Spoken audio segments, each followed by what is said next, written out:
Di suatu pagi yang cerah, terlihat Kancil sedang memandang kebun sayur. Sudah cukup lama, ia menanti sayuran. Sekarang, Kancil siap memanen sayuran yang telah ditanamnya. Wah, akhirnya aku dapat makan sayur sebanyak-banyaknya, ujar Kancil dengan gembira. Setelah merasa kenyang, Kancil lalu beranjak pergi menuju sungai untuk minum. Di tengah perjalanan menuju sungai, Kancil melihat teman-temannya, yaitu kerbau, ibu rusa, dan kura-kura yang sedang berkumpul. Kancil bergumam, ada apa ini? Kelihatannya kerbau dan ibu rusa sangat akrab dengan kura-kura. Wah, aku harus mencari tahu. Sepanjang jalan menuju sungai, ia berpikir tentang teman-temannya yang ditemui tadi. Sesampainya di sungai, Kancil pun minum. Segar, kata Kancil setelah meminum air sungai beberapa kali. Seperti rencananya tadi, Kancil bergegas kembali menuju teman-temannya yang ia temui. Sekarang, aku akan menemui kerbau, ucapnya. Kancil pun menghampiri kerbau dan kemudian bertanya, Kerbau. Iya Kancil, ada apa? Jawab kerbau sambil menoleh. Kancil kembali bertanya, kenapa kamu akrab sekali dengan kura-kura? Mendengar pertanyaan dari Kancil, kerbau menjawab, Karena dia sangat baik dan tidak sombong. benarkah? Timbal Kancil heran. Iya benar, kata kerbau meyakinkan. Baiklah. Aku mau cari buah dahulu, balas Kancil yang pergi meninggalkan kerbau. Kancil tidak percaya dengan perkataan kerbau. Ia akan bertanya lagi kepada ibu rusa tentang kura-kura. Setelah bertemu dengan ibu rusa, Kancil bertanya, Ibu rusa, bolehkah aku bertanya sesuatu? Iya silakan, jawab ibu rusa pada Kancil. Aku lihat tadi engkau sangat akrab dengan kura-kura, tanya Kancil. Ya memang, sebab kura-kura sangat baik. Ada apa ya Kancil? Kata ibu rusa. Hehehe, tidak apa-apa ibu rusa, jelas Kancil. Ia kemudian pergi meninggalkan ibu rusa dan bergumam penuh rasa iri. Semua berpihak pada kura-kura. Tidak ada yang mengatakan aku baik, seperti yang dibilang kerbau dan ibu rusa pada kura-kura. Teman kura-kura juga lebih banyak daripada aku, kata Kancil kesal. Kancil pun berencana jahat pada kura-kura agar dijauhi oleh teman-teman binatang lain. Aku harus cari ide agar semuanya menghindari kura-kura. Aku akan mengatakan sesuatu yang buruk pada kerbau dan ibu rusa tentang kura-kura, ungkap Kancil. Kancil merasa iri pada kura-kura sehingga ia memiliki niat jahat dan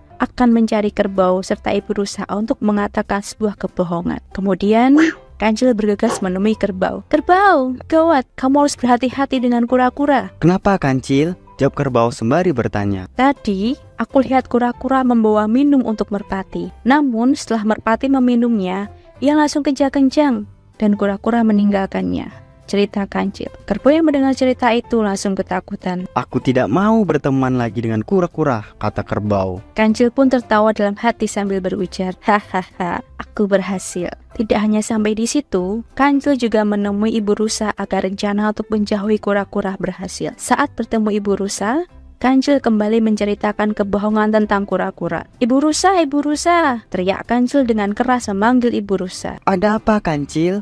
Tenanglah, jawab ibu rusa. Lebih baik jaga anak-anakmu dengan baik, ibu rusa. Aku tadi melihat kura-kura memberikan buah pada anak-anak tupai. Lalu mereka pun mati. Dengan bahagianya kura-kura tertawa. Jelas Kancil berbohong. Apa? Tega sekali dia. Terima kasih Kancil, aku akan menjaga anak-anakku, jawab ibu rusa. Kancil kembali tertawa dalam hati dan bergembira karena merasa rencananya berhasil. Sehabis kebohongan yang diceritakan Kancil pada kerbau dan ibu rusa, kura-kura mulai dijauhi. Suatu hari, kura-kura bertemu dengan kerbau. Dengan sikap ramah dan penuh senyum seperti biasa, kura-kura menyapa kerbau. Selamat pagi. Namun, kerbau tidak menjawab perkataan kura-kura sama sekali. Lalu, kerbau langsung pergi meninggalkan kura-kura begitu saja. Kura-kura tidak merasa curiga. Ia kembali berjalan menyusuri hutan, dan ketika bertemu ibu rusa, kura-kura kembali menyapa. Selamat pagi ibu rusa, kata kura-kura. Sama seperti kerbau, ibu rusa juga tidak menjawab sapaan si kura-kura. Ibu rusa lalu meninggalkan kura-kura. Kura-kura mulai curiga dan bertanya, mengapa teman-temannya berubah menjadi tidak peduli, bahkan seolah-olah benci pada dirinya. Padahal kura-kura tidak merasa melakukan kesalahan apapun. Ia tetap bersikap baik pada semua binatang. Ada apa dengan teman-temanku? Kenapa semuanya menghindar? Kata kura-kura sedih. Ia pun berusaha mencari tahu dengan bertanya pada kancil. Kura-kura lalu bergegas mencari kancil. Kancil, Hai kura-kura, ada apa? Jawab kancil. ada apa dengan teman-teman kita? Kenapa mereka semua menjauhiku? Tanya kura-kura penasaran. Tidak tahu, jelas kancil. Kancil, ayolah, jawab dengan jujur.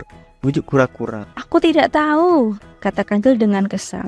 Ayolah Kancil, jawab pertanyaan aku dengan jujur. Tanya kura-kura dengan penuh harap. Semakin jengkel dengan pertanyaan kura-kura, kancil kemudian pergi sambil berteriak, tidak tahu, dasar cerewet. Kancil tidak mau jujur atas perbuatannya yang dilakukan pada kura-kura. Ia terus berjalan meninggalkan kura-kura begitu saja. Rasakan, memangnya enak tidak punya teman, gumam kancil sambil berjalan. Di kejauhan, kura-kura merasa sedih dan juga kecewa. Kancil, kamu benar-benar teman yang kejam. Kancil masih tidak peduli. Ia terus pergi menjauhi kura-kura. Kancil merasa bangga karena rencana jahatnya berhasil. Namun, tidak lama setelah itu, Kancil tiba-tiba terjatuh ke dalam lubang besar di hutan. Apa ini? Kenapa aku tiba-tiba masuk dalam jebakan? Oh tidak, kata Kancil panik. Kancil berusaha meminta bantuan dengan cara berteriak, tolong, tolong, tolong. Setelah beberapa kali mencari pertolongan, ia merasa putus asa. Aduh, tidak ada yang mendengar.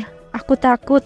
Tolong. Kancil terus berteriak dari dalam lubang perangkap yang gelap. Adapun pesan moral yang dapat kita petik setelah menonton cerita ini, dari cerita Kancil dan kura-kura, kita dapat menyampaikan bahwa sifat iri dan dengki bukanlah hal yang baik. Sifat iri dan dengki justru membawa seseorang berperilaku jahat, sama seperti perbuatan Kancil yang menghasut binatang lain untuk membenci kura-kura. Jika ingin memiliki banyak teman, berbuatlah baik pada siapapun dengan tulus, maka orang lain akan senang berteman dengan kita. Sebaliknya, jika kita berperilaku jahat pada sesama, kita akan menuai perbuatan jahat tersebut dengan musibah dan kesulitan. Karena apa yang akan kita tanam, itu yang akan kita tuai. Semua perilaku baik dan buruk masing-masing akan mendapatkan balasannya. Itulah cerita tentang Kancil dan kura-kura. Jika kalian suka dengan video ini, jangan lupa klik like, share, and subscribe. Terima kasih.